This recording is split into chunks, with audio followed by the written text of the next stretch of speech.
지난 수십 년간 9.11 테러도 있었고 닷컴 버블도 있었고 금융위기도 있었고 블랙 먼데이도 있었고 정말 여러 가지 일들이 있었는데 재난들을 버틸 수 있게 해준 거는 내가 마켓 타이밍을 잘 맞춘 게 아니라 분산 투자를 잘해서 내가 생존할 수 있었다라고 얘기하고 있습니다. 그래서 분산 투자의 팁에 대해서는 유명한 명언 있지 않습니까? 현금은 쓰레기다. 현금도 이 투자 선택이고 현금이 절대로 안정적인 투자처가 아니기 때문에 분산 투자를 해라 라고 주장합니다.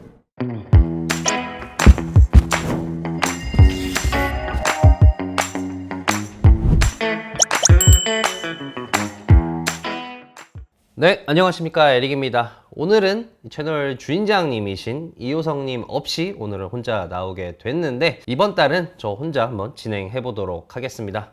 우선 제가 세 가지 얘기를 가져왔는데 우선 첫 번째 주인공은 레이 달리오입니다. 관세 전쟁, 미중 갈등 이 얘기가 나오면 이제 빠질 수 없는 분이죠. 근데 이 레이 달리오가 뭔가 이번 사태에서 영감을 받았는지 이제 글과 영상을 쏟아내고 있어서 레이 달리오는 이번 사태를 어떻게 보나 한번 알아보도록 하겠습니다. 오늘 내용은 레이 달리오가 최근에 쓴 글들과 인터뷰를 참조해서 만들었고요. 레이 달리오에 대해서 워낙 유명하지만 간략하게 소개를 드리자면은 세계 최대 헤지펀드인 브리지워터의 창업자였고 지금은 은퇴했습니다. 은퇴하고 나서 지금 세상 걱정을 업으로 삼고 살고 있다가 이제 최근 이렇게 관세 전쟁, 미중 갈등, 세계 질서 변화 이런 본인의 전공이라고 할 수 있는 일들이 터지니까 어떻게 보면 노를 젓고 있다라고 볼 수 있고요. 오늘의 주요 내용은 이렇습니다. 관세 자체가 아니라 관세가 나오게 된 배경이 굉장히 중요한데 그 배경이란 세계 질서를 이루는 5가지 요인이 있는데 본인이 한번 체크를 해 보니까 이 5가지 요인이 사이클의 막바지 넘어가는 구간에 있다는 신호가 나오고 있다라는 게 오늘의 주요 내용이라고 볼 수 있을 것 같습니다. 우선 앞서 말씀드렸듯이 관세보다 더 중요한 게 있다. 관세라는 거는 결국에는 어떤 미국의 구조적 문제를 해결하기 위한 해결책이다 라고 주장합니다. 구조적 문제라는 게 뭐냐? 미국은 무역도 적자고 자본 수지도 적자다. 미국은 자기 자체 생산을 못하고 외국에서 물건을 사오면서 또 그 물건을 사오기 위해서 빚을 내는 형국이라고 볼 수 있다라고 주장을 하고 있습니다. 그러면은 이런 미국의 무역과 자본 불균형이 어떻게 발생했느냐? 레이 달리오는 이 세상을 결정하는 5가지 요인이 급변하는 게 이 무역 적자와 자본 수지 적자로 나타났다라고 주장하는데요. 그럼 오늘의 하이라이트인 이 5가지 요인은 무엇인가? 우리가 이 세계 질서, 우리가 사는 세계가 어떻게 구성되고 굴러가는지 그 시대의 패권국이 어느 나라냐에 따라서 결정되잖아요. 그렇다면은 이 패권국의 운명에 따라서 세계 질서가 결정된다고 볼 수 있는데 그럼 이 패권국의 운명은 어떻게 결정되느냐? 레이 달리오는 5가지 요인으로 결정된다 라고 얘기합니다. 그래서 레이 달리오의 이런 패권국의 운명과 세계 질서에 대한 얘기는 변화하는 세계 질서라는 책으로 상당히 유명하죠. 그래서 이 주제에 관심 있으신 분들은 이 책을 보시면 될 것 같고요. 이 패권국의 운명을 지배하는 5가지 요소가 무엇이냐? 첫 번째는 부채, 화폐, 경제 역학, 한마디로 경제적 요소라고 보시면 되고 두 번째는 국내 갈등, 국제 갈등, 자연재해, 기술 발전 이 5가지 요소로 패권국의 운명이 결정된다고 레이 달리오는 얘기하고 있습니다. 최근 레이 달리오의 글을 보면은 이 경제적 요소, 국내 갈등, 국제 갈등 이 3가지 요소가 더 이상 되돌리기 힘든 지점에 왔다라고 주장하고 있는데요. 그럼 우선 각각 요소가 뭔지 한번 알아보도록 하겠습니다. 우선 경제적 요소입니다. 레이 달리오는 이 경제를 이 부채에 포커스를 맞춰서 해석을 하고 있거든요. 이 그래프는 X축이 시간이고 Y축이 부채입니다. 그리고 이 잔물결은 단기 부채 사이클이고 이 긴 물결은 장기 부채 사이클인데 이 단기 부채 사이클은 한마디로 2020년부터 최근까지의 이 흐름이라고 보시면 될 것 같습니다. 경기 침체가 오면은 연준이 금리를 내리고 정부는 재정 정책을 펼치죠. 경기 침체를 타파하기 위해서. 그렇게 되면은 시장이 살아나고 경제도 살아납니다. 그런데 그렇게 자산 가격이 오르다 보니까 버블도 끼고 그리고 또 물가가 오르죠. 그럼 이 물가를 잡기 위해서 연준이 어느 순간은 금리를 올릴 수밖에 없는데 이때가 바로 자산 가격의 버블이 터지는 순간입니다. 그렇게 되면은 다시 하락 국면으로 진입하게 되고 다시 또 이 사이클이 반복이 되는 거죠. 그래서 레이 달리오는 이 단기 부채 사이클을 한 보통 6년 주기 해서 플러스 마이너스 3년 정도로 반복이 된다고 하고 있는데, 단기 부채 사이클의 고점이 점점 높아지고 있지 않습니까? 레이달리온이 단기 부채 사이클의 고점이 높아진 이유를 크게 두 가지로 설명하는데요. 앞서 인플레이션 때문에 연준이 금리를 올리면은 이제 자산 버블이 꺼지잖아요. 근데 금리를 내렸을 때 사람들이 금리가 싸다 보니까 부채를 막 늘린단 말입니다.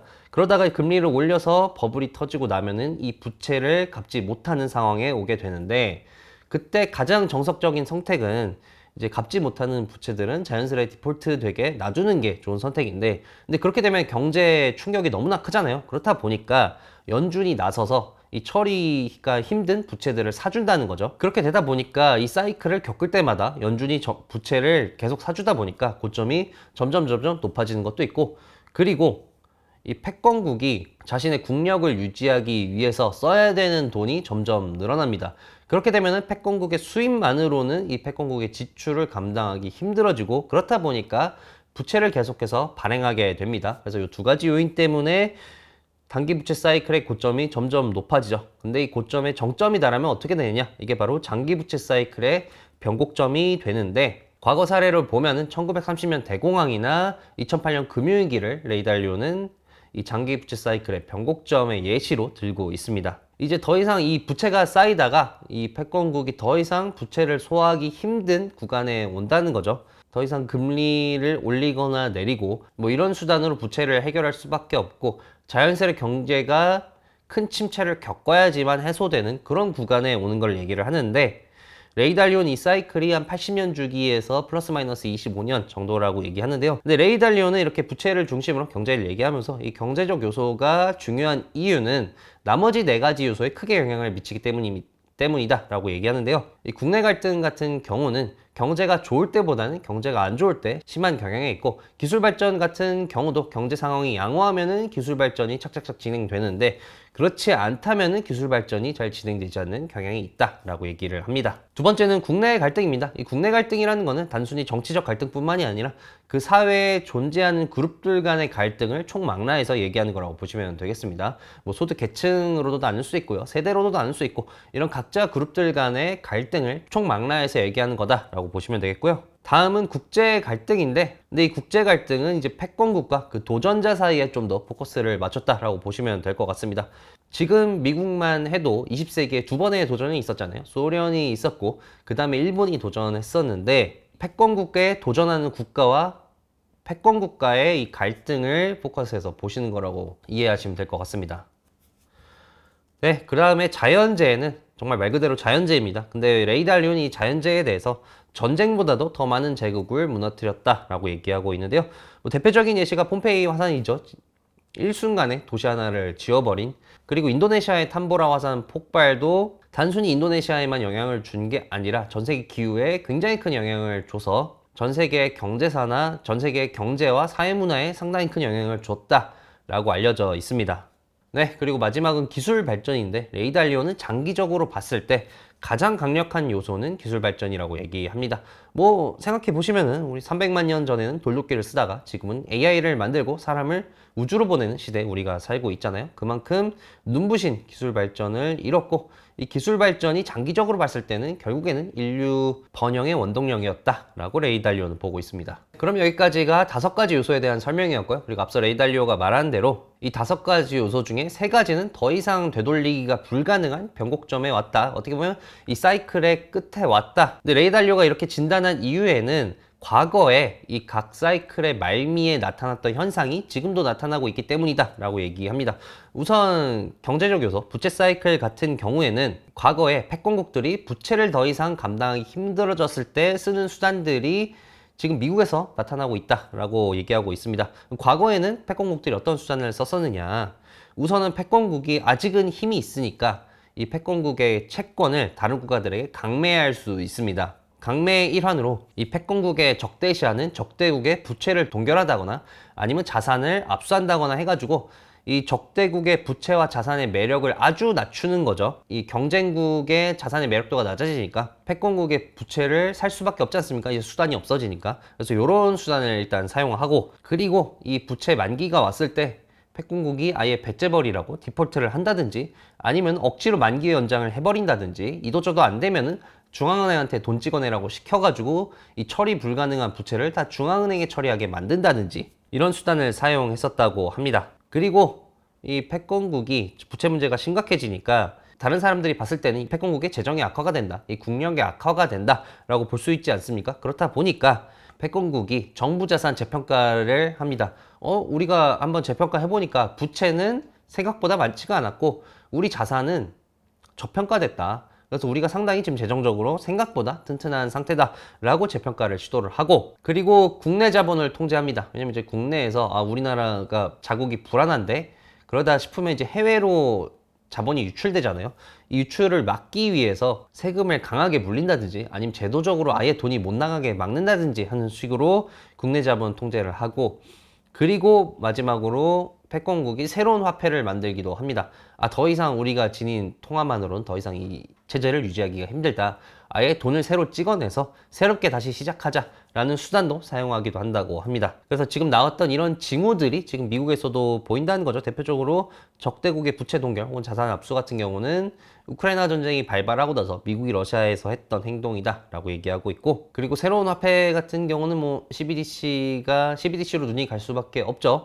그래서 레이 달리오는 어쨌든 이 부채 사이클의 끝에 다가왔다 라고 진단했고요. 그리고 국내 갈등 역시도 이 말미에 온 징후가 보인다라고 얘기하고 있는데, 이 국내 갈등은 이제 민주주의에서 독재로 넘어가는 게 이 사인이라고 얘기합니다. 그래서 국내적으로 부의 양극화가 심해지고, 그리고 서로 다른 그룹 간의 가치관의 양극화가 심각해져서 우리가 정치를 갈등 조절의 예술이라고 부르지 않습니까? 정치의 기능을 상실한다는 거죠. 왜냐면은 너무 양극화가 심해져서 서로 간의 갈등 조절이 안 되고 타협이 안 되니까, 그렇게 되면 어떻게 되느냐? 정치도 손실되고 법치도 무너진다. 그러니까 이제 법적으로 어떤 판결이 나오면은 그 판결을 따르지 않고 오히려 그 시스템을 물리적으로 파괴해버리는 시도가 있다는 거죠. 그리고 정치적으로 내가 마음에 안 드는 반대 세력을 테러를 한다든지 이런 식으로 반대 세력 제거를 시도하고, 근데 이런 징후들은 경제적 상황이 무조건 안 좋다고 해서 나오는 게 아니라 성장기가 끝난 국가, 그러니까 전성기를 한번 찍고 내려가는 국가들에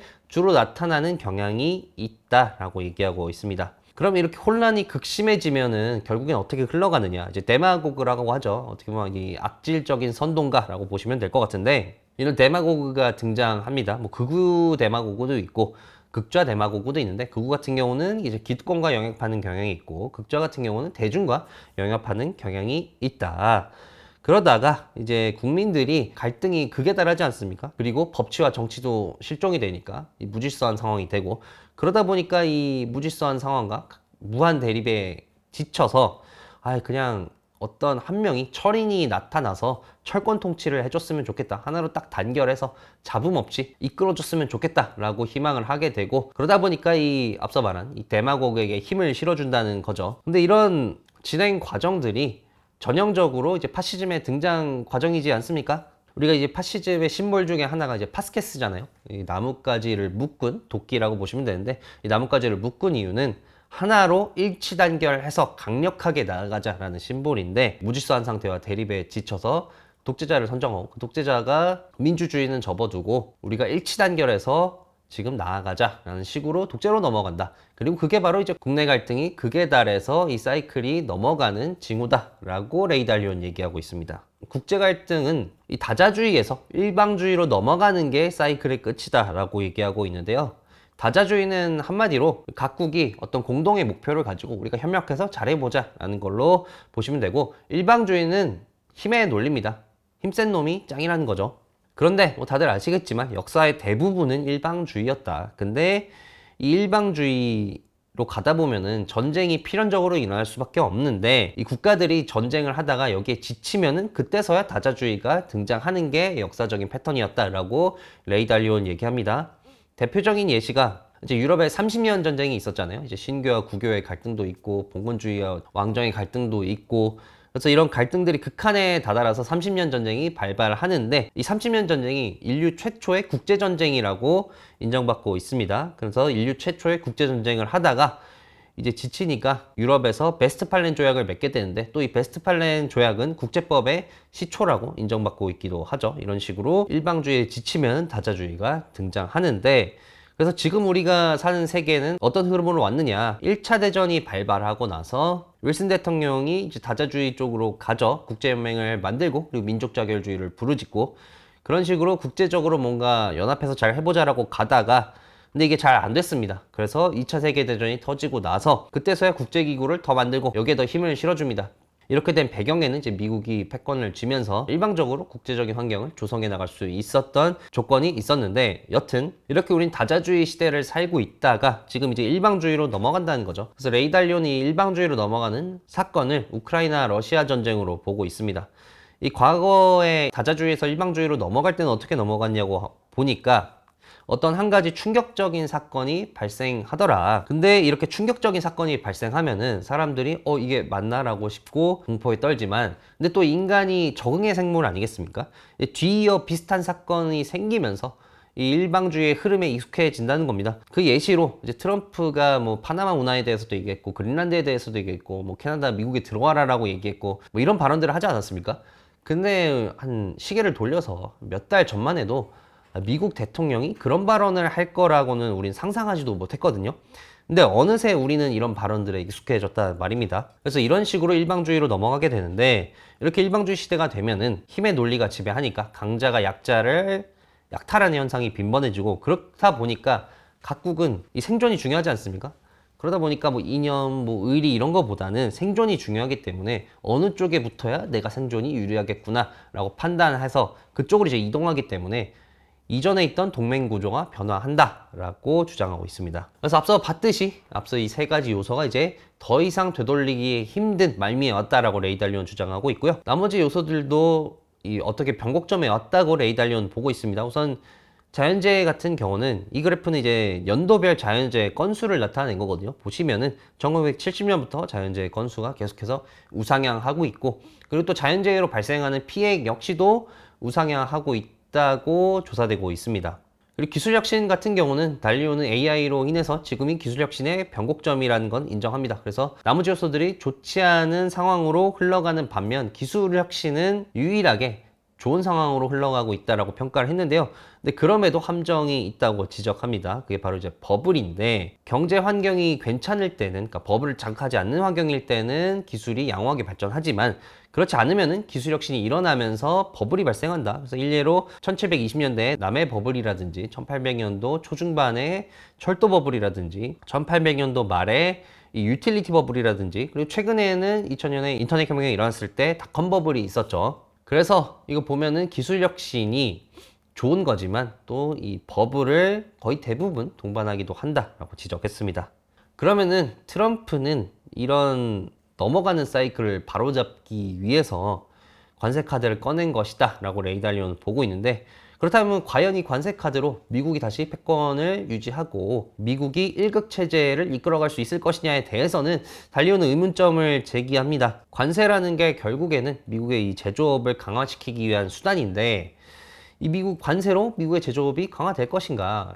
좀 아닌 것 같다는 거죠. 왜냐하면은 이 미국 사람들이 생각보다 무식하기 때문입니다. 이 미국 인구가 한 3억 명 정도 되는데 그 중에서 1%는 엄청난 천재다라고 레이 달리온 얘기합니다. 그러니까 이 1%들은 세계 최고의 대학을 다니고, 그리고 또 창업을 해서 기업 가치가 1조 원이 넘는 기업들을 만들고, 이런 엄청난 천재들이고, 그리고 또 인구의 한 10% 정도도 이런 엄청난 천재까지는 아니지만 자기 앞가림 잘하고 살고 상식적인 행동을 하는 사람들이다. 근데 미국 인구의 60%는 독해력이 초등학교 6학년 수준도 안 된다라고 얘기합니다. 그러니까 인구의 60%가 이 독해력이 초등학교 6학년 수준도 안 되는 국가에서 어떻게 생산성이 있는 노동을 할 수 있으며, 이렇게 생산성이 안 나오는 자원들이 많은데 이게 제조업 부흥이 되겠느냐라고 달리오는 지적합니다. 또 비슷한 맥락으로 예전에 이 애플의 CEO인 팀 쿡이 말한 적이 있는데, 이 기업들이 중국에 공장을 짓는 이유는 중국이 인건비가 싸다는 거는 옛날 옛적에 다 끝났고, 인건비가 싼 데는 동남아 뭐 이런 곳들이다. 그런데 이제 중국에 공장을 짓는 이유는 중국의 생산 기술이 월등히 뛰어나서이다 라고 얘기한 바가 있습니다. 그러면은 이 관세 문제가 앞으로 어떻게 흘러가느냐.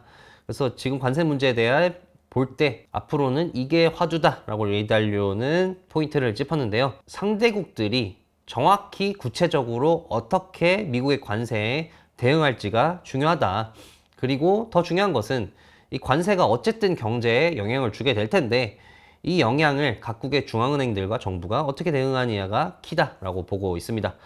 그래서 경제적 영향에 대해서는 관세를 부과당하는 나라는 보통 디플레이션이 우세하고 관세를 부과하는 수입국은 인플레이션 흐름이 우세하다. 그런데 만약에 관세 전쟁으로 갈 경우에는 광범위한 스태그플레이션이 일어날 확률이 높다라고 레이 달리오는 보고 있습니다. 근데 이 광범위한 스태그플레이션의 흐름 하에서 각국의 사정이 다 다르잖아요. 뭐 디플레이션이 강세인 나라가 있을 거고 인플레이션이 강세인 나라가 있을 거고, 그래서 인플레이션이 강세냐 디플레이션이 강세냐에 따라서 각국의 금리 정책이 많이 갈릴 거고, 그렇게 되면은 환율이 상당히 너를 뛰겠죠. 그리고 최근 또 이 트럼프 행정부에서 관세로 인한 이 파급을 좀 잠재우려고 노력하고 있지 않습니까? 뭐 중국이랑도 얘기할 수 있다, 뭐 이런 식으로 계속해서 여지를 열어놓고 있는데, 레이 달리오 같은 경우는 최근 그래서 미국이 중국과 협상을 해서 어떻게 잘 마무리한다고 하더라도 이 흐름을 되돌릴 수는 없다라고 얘기합니다. 그래서 본인이 자본 흐름이라든지 기업 사정들을 보니까 이미 이 자본의 흐름과 기업들은 탈세계화 쪽으로 가닥을 잡았고 그쪽으로 이미 구조가 굳혀졌다,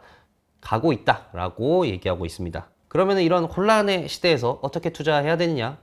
너무 뻔한 얘기일 수 있습니다만 레이 달리오는 분산 투자를 얘기합니다. 이런 시기에는 당연히 자산 가격의 변동성이 커질 수밖에 없는데, 내가 이 변동성을 한번 잡아보겠다고 마켓 타이밍을 맞추려고 하지 마라. 왜냐면은 마켓 타이밍을 맞추는 건 너무나 힘들고 어차피 네가 마켓 타이밍을 맞춘 순간에 올 때는 감정적으로 반응할 거기 때문에 마켓 타이밍을 맞춰서 뭔가 해보려는 거는 상당히 좋지 않은 행동이다. 그래서 본인도 지난 수십 년간 뭐 여러 일이 다 있었다, 뭐 정말 여러 가지 일들이 있었는데 이런 여러 가지 재난들을 버틸 수 있게 해준 거는 내가 마켓 타이밍을 잘 맞춘 게 아니라 분산 투자를 잘해서 내가 생존할 수 있었다라고 얘기하고 있습니다. 그래서 분산 투자의 팁에 대해서는 레이 달리오는 이 레이 달리오의 유명한 명언 있지 않습니까? 현금은 쓰레기다. 그래서 현금도 이 투자 선택이고, 현금이 절대로 안정적인 투자처가 아니기 때문에 내가 앞으로 수입이 없다고 가정할 때 지금 가진 현금으로 얼마나 살 수 있을까? 그거를 반으로 나눠라. 그래서 그 반으로 나눈 현금만 보유하고 있고 나머지는 분산 투자를 해라 라고 주장합니다. 왜냐면은 현금은 어차피 인플레이션에 녹을 거니까. 네, 그럼 여기까지가 레이 달리오의 얘기였고요. 오늘 얘기를 정리해 보면은 결국에는 세계 질서가 바뀐다는 건데, 우리가 어떤 시장에 어떤 일이 있을 때 과거 사례와 비교하잖아요. 근데 이 과거 사례들이 대부분이 1945년 이후거든요. 근데 1945년 이후는 미국이 일극 체제를 유지하는 기간이었단 말입니다. 근데 이 세계 질서가 바뀌게 되면은 데이터의 성질이 바뀔 수밖에 없습니다. 그렇게 되면 더 이상 과거의 사례를 통해서 유추하는 그런 방법은 설득력이 떨어질 수밖에 없거든요. 그래서 실제로 건들나게 비슷한 얘기를 하기도 했죠. 이 패턴이 바뀌는 것 같다. 그래서 과거에 먹혔던 패턴이 지금도 먹힐지 난 모르겠다라는 식으로 지난 몇 년 전부터 계속해서 주장을 하고 있고, 근데 또 다만 개인적으로 저는 뭐 이런 생각이 있습니다. 세상이 바뀌어서 뭐 앞서 말씀드린 것처럼 데이터 성질도 바뀌고 우리가 아는 패턴대로 안 가고 전혀 새로운 세상이 펼쳐진다고 하더라도 결국 이런 매크로 구조가 바뀌는 건 좀 장기적인 일이거든요. 근데 인간은 단기적으로는 관성적으로 행동에는 경향이 있기 때문에 장기적으로는 완전히 다른 세상이 되더라도 얼마간 단기적으로는 우리가 하는 패턴대로 계속해서 움직일 가능성이 크지 않나 라고 생각이 됩니다. 그러니까 본인 투자의 시간 지평을 잘 파악을 해서 그에 따라서 뷰를 잘 반영을 해야겠죠. 네, 그럼 우선 첫 번째 얘기는 여기까지고 전 두 번째 얘기로 다시 찾아뵙겠습니다.